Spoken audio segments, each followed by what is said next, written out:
Ready? Final week. Last three games, and it's kind of a unique scheduling situation in terms of first time we've seen Indiana. Was really glad to kind of get back into routine after a long layoff against Nebraska, and then get right back on the road. I thought, obviously, stating the obvious, Allen going 6 of 8 from 3 was nice to see. We get to see that often in practice.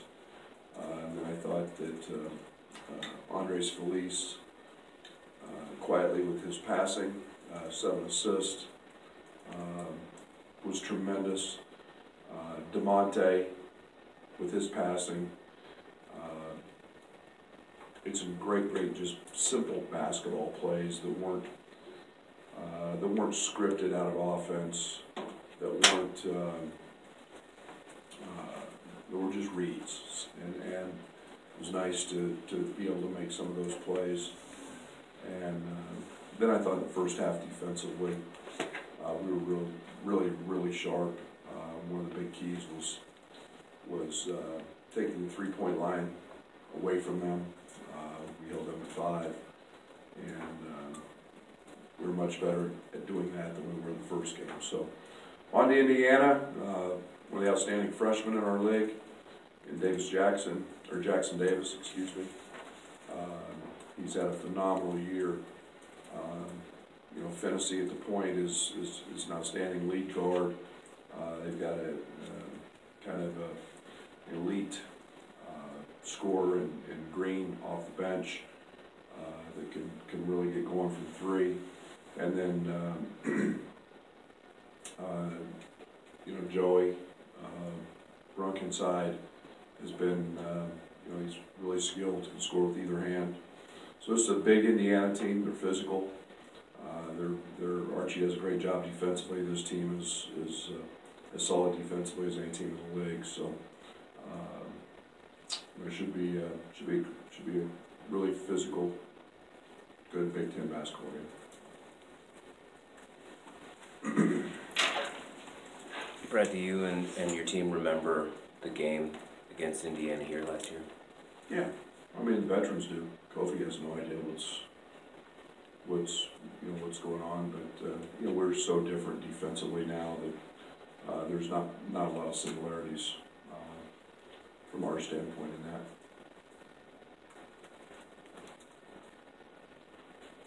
They're number 1 in the league in free throw rate, and Trace Jackson's, I think, 3rd overall. So what do they do to get to the line? I mean, they're sneaky. You don't see them until you kind of look at the end of the game and you go, gosh darn, they have to line a lot. They're sneaky good in transition. They put a lot of pressure. Fennessy does a great job. I think that Hunter, when he comes in, I think you see Green, I think you see Durham, all those guys attack in transition. You've got to get that contained. They draw fouls that way. They're aggressive in their post-ups. Trace is a guy that has a very gifted skill set because he loves to play from the top of the key and drive it in that area. He spins a lot when he's in the paint, so he draws a lot of fouls. And then his body movements are towards the front of the rim, so he's going through people. And it's been an effective tool for them is getting to the foul line.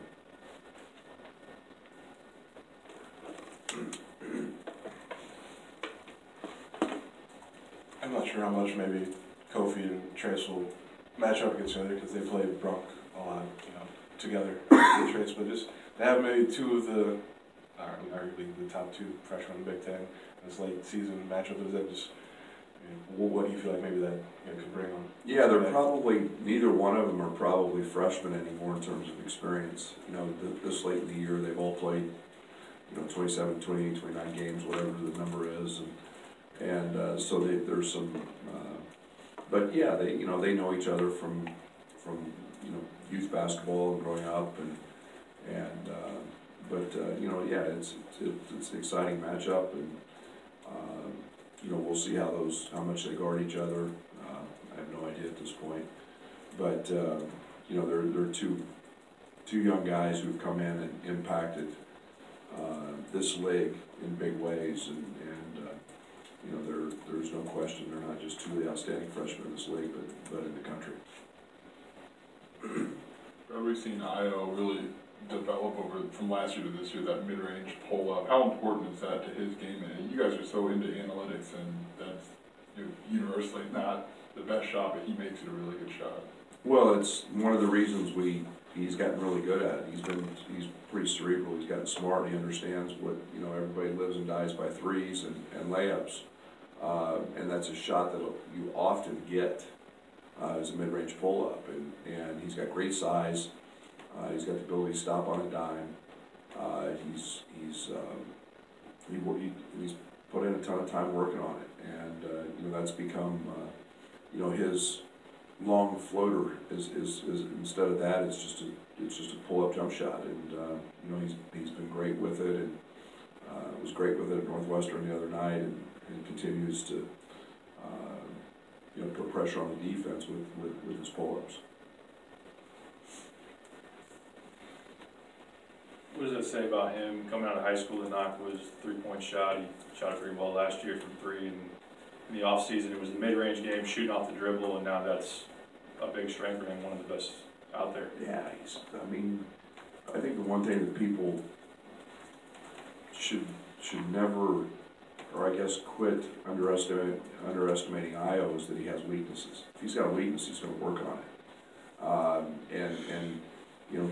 He's been able to shore up really everything in his game, from three-point shooting, and that was the big rap coming out of high school, to he's a great layup maker, and that's all he shoots and had to shoot in high school, to now let's put a little variety in your game with mid-range pull-ups, going right, going left, off the bounce, off a ball screen. Those are all things that he's worked extremely hard on to master and to get better at. So there's nothing. People keep telling Io he can't do something. He goes out and proves them wrong, and that's kind of that young man's mentality. Kofi mentioned the other night about playing AAU with Allen and playing against him in high school. I was wondering what your recruiting process is when you go to look at guys, and if you're looking at, could these guys play together? What's the chemistry type thing? How's he going to feel comfortable with maybe both? How are we going to feel comfortable with both of these guys? How does that go into your mindset when you go out and look at a kid? Yeah, it's more about character than it is any of that. I think that when you look at the individual character piece and you find out, what a good guy Kofi is, or what a good kid Allen is, or it just you feel really comfortable in that. I think you're sensitive to certain things that may or may not be relevant, but I think when you dive in individually to the character piece of each kid, and that's the most important piece for us.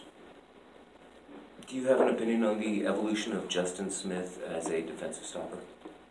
Yeah, he's so athletic that he can guard multiple positions. He plays multiple positions. He's 6'6", 6'7".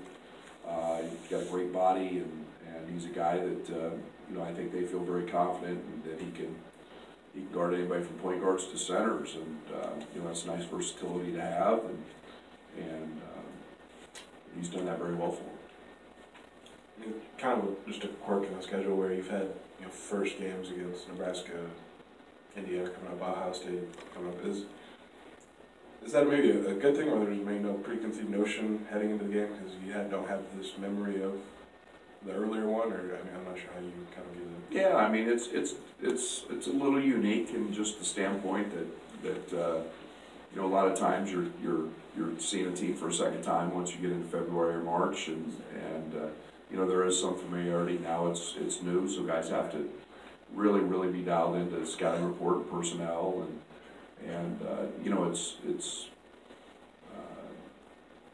you know, it is what it is. I don't try to make too much out of it. It's the next game on the schedule. We're gonna prepare for them just the way we have, and you know, we told our guys, hey, it's the first time we've seen them, so let's be dialed in, and you know, let's know what tendencies are, and you don't have that game time experience that you had from the first time playing. Obviously, tomorrow's the first day of March. You're no stranger to the NCAA tournament, having been there 4 times. What similarities or attributes do you compare to some of your past teams that made the NCAA tournament to this one right here? Well, I think the obvious is we keep wanting to get better. You know, we've always taken great pride in playing, being an everyday guy, getting better every day, never staying status quo. And you know, I think we saw that. We saw the evolution of in Allen. We saw you know, we saw Kofi hit just a little bit of a wall, so to speak. Now, you know, he's been phenomenal again. Guys are staying dialed in. Our practices have been really positive. There hasn't been any down days in terms of practice. So, you know, I think that's been the one consistent thing is in all those other 4 teams was we continued to work and get better, and they got stronger in the weight room. They kept training, we kept pushing, and you know, it gets to, when you get to March, it's you know, in a lot of cases it's lose and go home. So you know, it's kind of, you know, let it all out, and let's go have fun, and try to keep it light in terms of that, and having fun, and understand the importance of each day of trying to get better. This Illinois-Indiana rivalry has been pretty heated in the past. Where do you think it sits right now? Well, I think, you know, it's 2 of the best programs in the history of college basketball, and so there's always going to be tremendous history. There's always going to be a moment or 2. There's going to be you've got, you know, great coaches that have been at both places. You know, both have been to Final Fours. Both have extremely passionate fan bases. You know, so that makes it fun. And I think I think this is, you know, as Archie and I keep, you know, growing and evolving, I think it's going to continue to be one of the best rivalries in college basketball. You mentioned the wall Kofi hit. What do you think was behind that, and how did you get him back on track? I think competition, I think, had something to do with it. I think that, you know, there's an 18-year-old kid, you know, freshman. I think they all have it at some point. You know, it can be for a couple games, can be whatever it is. I just, you know, I think it was, they get tired of practice, and I think it's just finding a way to re-energize and get focused, and he's done that very well. Sort of a follow-up to that, how much maybe is just simply playing in the Big Ten helped Kofi's development? Because there's another really good big, you know, across the court every single night. It's a lot.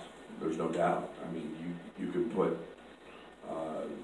a lot of players around the country in a lot of leagues, and they don't have the size and the difference in the demands that it takes to be a big in this league. And I don't care whether your Harms is 7'3", and can step out and shoot a 3, or your Stick Smith, who can lead the league in 3-point shooting, and or Luka Garza, who's arguably the best player in the country right now. And you know, he's got all sorts of weapons. So it's something different every single night, different size, different athleticism. Yeah, the maturation for him as a freshman to handle all that has been quite remarkable. Where do you think Kofi is with just developing his offensive package, maybe developing that signature move you mentioned maybe a month ago or so? Yeah, work in progress. It's still a work in progress. I think that, you know, we saw him the other night do some things that he hasn't typically done, which is just jump up and dunk balls with 2 hands. And you know, before he was maybe you know, just trying to drop those in. And it's you know, continually working on his jump hooks, right hand, left hand. We do hundreds of those every day. So it's you know, And I think, again, that's why we often have the cliche, the best thing about freshmen is they become sophomores. Part of that is because they have a full off-season, you know, to work on those things. And, but he works every day at it, so, you know, he's growing in that area. Anything else while we got Coach? Thank you. See you tomorrow. Great day without Lauren and Steve. We'll be sure to tell them. Yeah.